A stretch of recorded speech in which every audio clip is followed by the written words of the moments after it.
नमस्कार सभी श्रोतागणों और दर्शकों को। मेरा और बज़ानत की तरफ से आप सबको हमारा अभिनंदन एवं हार्दिक शुभकामनाएं। आज हिंदी दिवस है और इस उपलक्ष्य में मुझे ये बताते हुए और सूचित करते हुए बेहद हर्ष हो रहा है कि अब बज़ानत हिंदी में भी उपलब्ध है। हमें ये सुझाव काफ़ी समय से मिल रहा था कि हमारा चैनल हिंदी में भी होना चाहिए और फाइनली हमने ये निर्णय लिया कि हम बज़ानत को हिंदी में भी प्रसारित करेंगे और इसके लिए हम आप सभी के बहुत आभारी होंगे अगर आप अपना-अपना योगदान सभी हिंदी भाषियों से अनुरोध है कि आप अपना-अपना योगदान हमें प्रदान करें और इस मूवमेंट को आगे लेकर के चलें। इसके साथ ही मैं एक छोटी-सी घोषणा और करना चाहती हूँ। वो है हमारा बज़ानत टैगलाइन प्रतियोगिता, जो कि हमने हिंदी टैगलाइन प्रतियोगिता घोषित की थी कुछ 1 हफ्ता पहले और उसका रिज़ल्ट हम डिक्लेयर करना चाहते हैं और इसके जो विजेता हैं, उनका नाम है डॉक्टर विक्रम कुमार वर्मा, जो कि केवी विशाखापट्टनम से हैं। बहुत-बहुत बधाइयाँ डॉक्टर विक्रम कुमार वर्मा। और आपकी जो टैगलाइन आपने बताई है, वो है धरा के संरक्षण का अथक प्रयास, हमारा लक्ष्य है स्थिर विकास। स्थिर को हम शायद सतत भी कह सकते हैं, तो इसको हम इस तरह से कहेंगे, धरा के संरक्षण का अथक प्रयास, हमारा लक्ष्य है सतत विकास। ये बहुत ही खूबसूरती से बज़ानत के लक्ष्य को भी दर्शाता है और हिंदी भाषा के माध्यम से हमें और हमारे मैसेज को जन-जन तक पहुँचाने में मदद करता है। मैं आप सबको ये भी बताना चाहूँगी कि आज हिंदी दिवस के उपलक्ष्य पर हमारा एक बहुत ही सुंदर कार्यक्रम आज हुआ, जो कि लाइव प्रसारित नहीं हुआ, परंतु उसकी वीडियो रिकॉर्डिंग बहुत ही जल्द आप सबके सामने आएगी, जिसे होस्ट किया था हमारे डायरेक्टर श्री हरि ने और जिसके प्रमुख अतिथि थे श्री श्याम सुंदर पालीवाल जी, जो कि पिपलांत्री ग्राम के पूर्व सरपंच रह चुके हैं और शायद आप में से बहुत सारे लोग उनके बारे में ऑलरेडी जानते होंगे। उनकी खासियत ये है कि उन्होंने अपने गांव में माइनिंग एवं भ्रूण हत्या दोनों चीजों का एक साथ निवारण किया। अपनी एक छोटी सी पहल से उन्होंने कहा, जब भी एक बेटी हमारे गांव में पैदा होगी, बजाय उस बेटी को एक भार समझने के हम बेटी को वरदान समझेंगे और बेटी के पैदा होते ही हम 111 पेड़ लगाएंगे। और ये परंपरा उन्होंने कंटिन्यू रखी जब तक उनका संचालन रहा और उसके बाद भी। और उससे न केवल पिपलांत्री गांव इतना प्रसिद्ध हो गया कि देश विदेश में उनका नाम हुआ और सभी लोग अब उनको और उनके इस कार्य को बेहद सराहते हैं। इसके अतिरिक्त जो हुआ है, उन्होंने ढेर सारा रोजगार भी जनरेट किया है अपने गांव वासियों के लिए और बेटियां आज उस गांव की बहुत आगे बढ़ रही हैं। और ये एक छोटा सा पेशकश था आज हमारे हिंदी दिवस के उपलक्ष्य में, जो कि हम बहुत ही शीघ्र आप सबके सामने लाएंगे। दूसरा मैं आप सबको ये भी बताना चाहती हूँ बज़ानत के बारे में। हमारी जो अंग्रेजी श्रोतागण हैं, वो सब समझते हैं बज़ानत का लक्ष्य है मेन स्ट्रीम सस्टेनेबिलिटी, जिसको कि अगर हिंदी में कहा जाए तो कहेंगे संधारणीय विकास को मुख्य धारा में लाना। ये हमारा मेन उद्देश्य है और इस उद्देश्य को पूरा करने के लिए हम एक बहुमुखी प्रयासों का संगम लाते हैं बज़ानत में, क्योंकि हमारे पास एक मीडिया चैनल है और मीडिया चैनल के द्वारा हमारे श्रोतागण और हमारे दर्शकगण 190 देश, जो कि ऑलमोस्ट पूरे विश्व को कवर करते हैं और 7,800 शहरों में मौजूद है और वो हमारी लोकप्रियता को दिन प्रतिदिन और बढ़ा रहे हैं, हमारे काम को सराह रहे हैं और इस अभियान को आगे लेकर के जा रहे हैं। और दूसरा जो हमारा बज़ानत, जो कि हमने कहा एक संगम है, उसका एक धारा तो हो गई मीडिया, दूसरी धारा उसका नाम है बज़ानत अकेडमी, जिसके अंतर्गत हम ऐसे कोर्सेज प्रोवाइड करते हैं जिनसे लोग सस्टेनेबिलिटी में अपना एक जीविका या जीवोपार्जन कर सकें। और उसमें हमारे बहुत सारे एजुकेशन पार्टनर्स हैं जो कि हमारे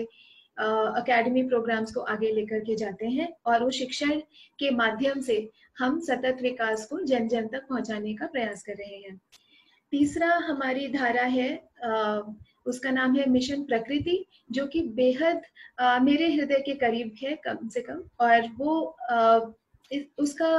मुख्य उद्देश्य है कि हम अपनी इकोलॉजी को, अपने पर्यावरण को किस तरह से पुनः रिस्टोर करें, क्योंकि शहरीकरण होने के कारण बहुत ही हमने नुकसान पहुंचाया है अपनी प्रकृति को, और उसे भरपाई करने के लिए एक ही तरीका है, वो है कि हम अधिक से अधिक वृक्षारोपण करें। और वो भी एक वृक्ष लगाने से नहीं होगा, हम यहाँ पर जंगल उगाने की बात कर रहे हैं। मिशन प्रकृति के दो मुख्य कार्य हैं, वो है जो नेचुरल जलाशय है, भले ही वो नदी हो या तालाब हो, उनको दोबारा से पुनर्जीवित करना, और जंगल उगाना। और ये जंगल ना सिर्फ साधारण जंगल होंगे, बट ये एग्रो फॉरेस्ट्री का भी रूप लेंगे, और जहाँ पे हम मियावाकी तकनीक के द्वारा थोड़े जगह में ज्यादा से ज्यादा पेड़ लगाने की तरीके को अपना रहे हैं, जिससे कि हमारे किसान भाइयों को जितना सादा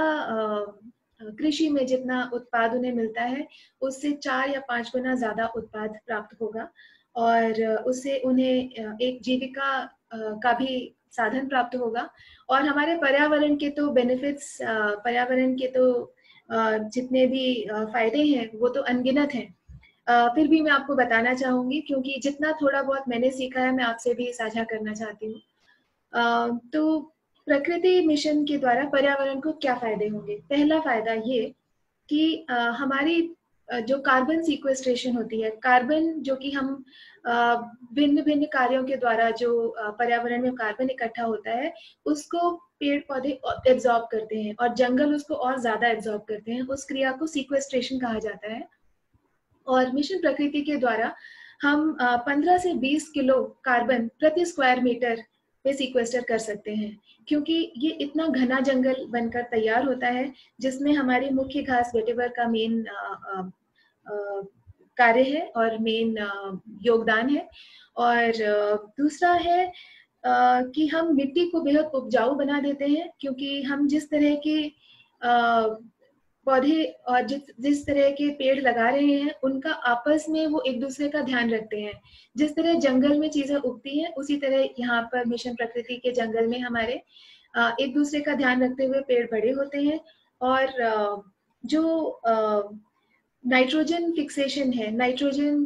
को धरती में डालना, यानी कि धरती को और उपजाऊ बनाने वाला न्यूट्रिशन प्रोवाइड करना, ये हमारे कुछ पौधे इस तरह के हैं जो कि सिर्फ यही काम करते हैं। कुछ पौधे पॉलिनेशन का काम करते हैं, जिससे कि मधुमक्खियां और तितलियां और आती हैं, जिससे कि हमारी जो पूरी इकोसिस्टम है जंगल की, वो पूरी होती है। तो हमारे पास उसमें fruiting trees, nitrogen fixing trees, और pollination trees, tubers, climbers, creepers, ये सारे के सारे मिलकर के इतना अच्छा इकोसिस्टम तैयार होता है कि ये जंगल हर तरह से जो जमीन का जो पानी है उसको भी ऊपर लेके आता है, जिसको ग्राउंड वाटर टेबल कहा जाता है, उसे भी ऊपर लेके आते हैं। और जो बरसात के लिए जो वाटर साइकिल होती है, जैसे कि पानी भाप बनकर ऊपर उड़ता है, क्लाउड फॉर्मेशन होता है और उसके बाद पानी बरसता है, वो भी क्रिया में बहुत ही ज्यादा सहयोग मिलता है। और ये जंगलों के माध्यम से हमारा वाटर साइकिल भी इम्प्रूव होता है।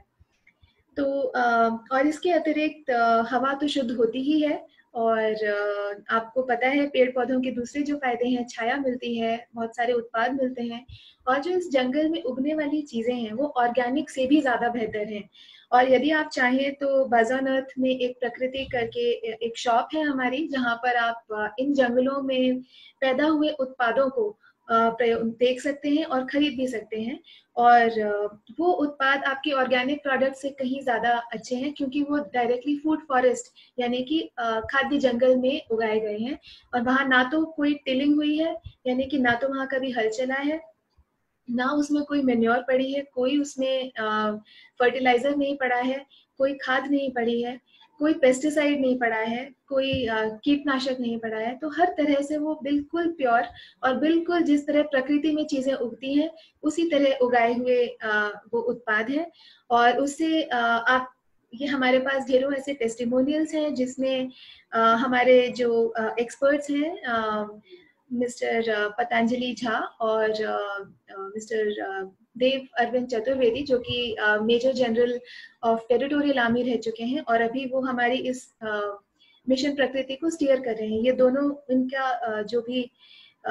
एक्सपीरियंस है और इनका जो भी सुझाव है, उसके थ्रू हम इस तकनीक को अपना करके हमारे फूड फॉरेस्ट की एफिशिएंसी को और उसकी जो उत्पाद है उसको और अच्छा कर पा रहे हैं। तो ये तो था प्रकृति। और नेक्स्ट है हमारा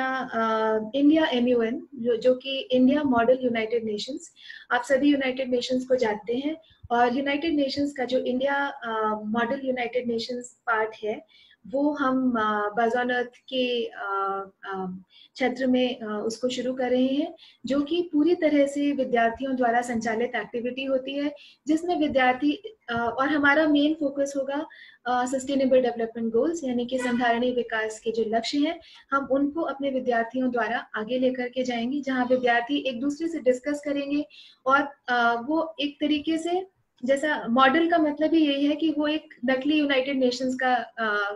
क्या कहते हैं, रोल अदा करेंगे।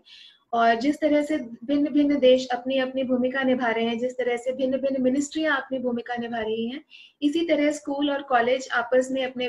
जो बच्चे इसमें पार्टिसिपेट करेंगे, वो यूनाइटेड नेशंस और वेरियस मिनिस्ट्रीज की तरह से काम करके डिबेट्स करेंगे, कॉन्फ्रेंसेस ऑर्गेनाइज करेंगे और नए नए आयामों को सफल करेंगे और नए नए समाधानों को आगे लेकर के आएंगे, जो कि ना सिर्फ तकनीकी समाधान होंगे, बल्कि बहुत ही पॉलिसी लेवल के भी समाधान उसमें सम्मिलित होंगे। तो ये सारे कार्यक्रम हमारे बज़ ऑन अर्थ के अंदर होते हैं, और हमारा एक ही लक्ष्य है कि हम आप सब से जुड़ सके और आप सब तक अपना संदेश पहुंचा सके और आपके संदेश को दुनिया के हर कोने तक पहुंचा सके। अगर आपको लगता है आपको भी प्रकृति पसंद है, अगर आपको लगता है कि आप भी इस संधारणीय विकास में हमसे जुड़ना चाहते हैं,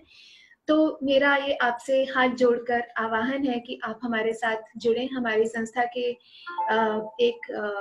एक वो क्या कहते हैं, अभिन्न अंग बन जाएं और हमारे इस मैसेज को जन जन तक पहुंचाएं और अब हमारे साथ जुड़ करके इस कार्य को आगे लेकर के जाएं। इसके साथ ही मैं आपका बेहद शुक्रिया अदा करना चाहती हूँ और आप सभी को हिंदी दिवस की बेहद शुभकामनाएं देना चाहती हूँ। धन्यवाद।